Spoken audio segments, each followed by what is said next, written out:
सुनिए, जरा ठहरिए और अपने कलेजे पर हाथ रखकर सोचिए। क्या इंसानियत का जनाजा निकल चुका है? क्या खून के रिश्ते अब सिर्फ कागज के पन्नों और पैसे की गड्डियों तक सिमट कर रह गए हैं?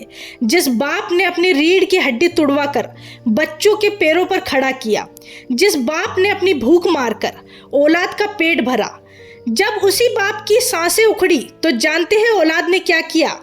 दूर से ही कह दिया, हमसे ना हो पाएगा, वो मरे या जिए, हमारा उनसे कोई लेना देना नहीं है। जी हाँ, ये दिल दहला देने वाली, शर्म से पानी पानी कर देने वाली खबर आई है मध्य प्रदेश की राजधानी भोपाल से, जहां 70 साल के घनश्याम सिंह 2 दिन तक मरघट की शांति में पड़े रहे। एक एक पल, एक एक सेकेंड उनके बेजान जिस्म को इस आस में रखा गया कि शायद कोई अपनी औलाद का फर्ज निभाने आ जाए। पर अफसोस, ना बेटा आया ना बेटी, आया तो सिर्फ सन्नाटा। मामला भोपाल के अपना घर वृद्धाश्रम का है। 4 अगस्त 2026, तारीख नोट कर लीजिए। इस दिन 70 साल के घनश्याम सिंह जी ने आखिरी सांसें ली। आश्रम वाले फोन घुमाते घुमाते थक गए। हेलो, आपके पिता नहीं रहे। उधर से टका सा जवाब मिलता है, हमें कोई मतलब नहीं, उन्होंने संपत्ति दूसरों के नाम की थी, अब हम क्यों आए? जरा सोचिए, जिस बाप का एक अंग लकवे में मारा गया था, जो ठीक से बोल भी नहीं पाता था, उसकी मौत पर बेटी हिसाब किताब का बही खाता खोलकर बैठ गई। बेटों ने भी असमर्थता का ऐसा बहाना चिपकाया कि मरे हुए बाप की आत्मा भी रो पड़ी होगी। 2 दिन तक इंतजार हुआ। आश्रम की संचालिका माधुरी मिश्रा और पुलिस प्रशासन ने जब देखा कि संवेदनहीनता की सारी हदें पार हो चुकी है, तो खाकी वर्दी वालों ने ही उस लावारिस बना दिए गए पिता की आरती को कांधा दिया। अभी रुकिए, पिक्चर अभी बाकी है दोस्तों। नीचता का असली खेल तो इसके बाद शुरू हुआ।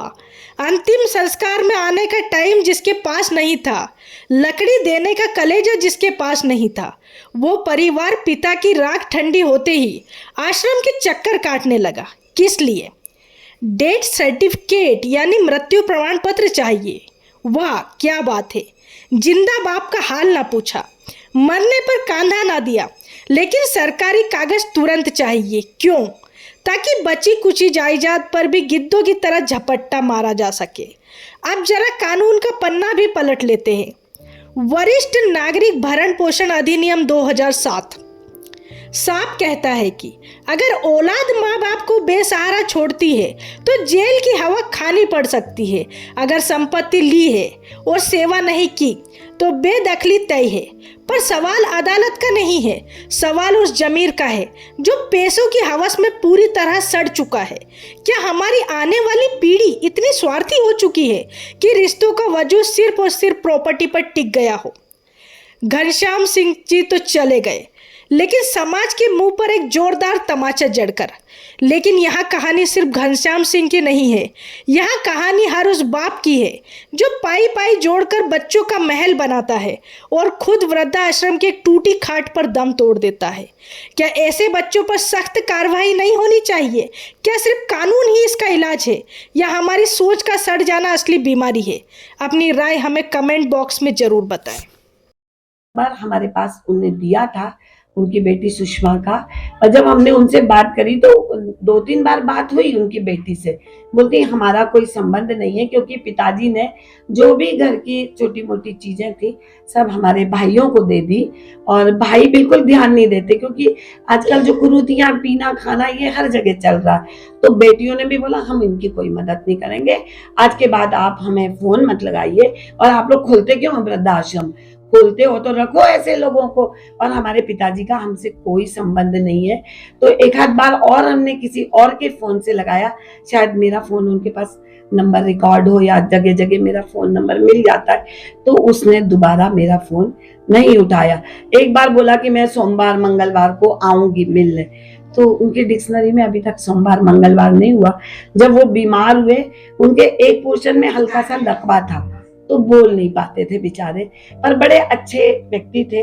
फिर उसके बाद जब उनकी डेड बॉडी हम लोग लेके आए हम बैठे रहे, हमने कहा कोई परिचय का नंबर दे दो, आप जिस एरिया में रहते हो। हमने काफी लोगों से संपर्क भी किया कि आप उनके अड़ोसी पड़ोसी कोई तो आओ हमारा संबल बढ़ाने, क्योंकि बूढ़े माँ बाप को घर से निकाल तो दिया जाता है, उसके बाद आरोप लगाते हैं ये लेके भाग गए, पैसा लेके भाग गए। तो कोई भी संस्था जो वृद्धाश्रमों में काम करती, सब थोड़े से चिंतित होते हैं कि एक आदमी कोई तो आए, पर कोई नहीं आया। फिर हमने 2 दिन तक उनका बॉक्स में सब रखे।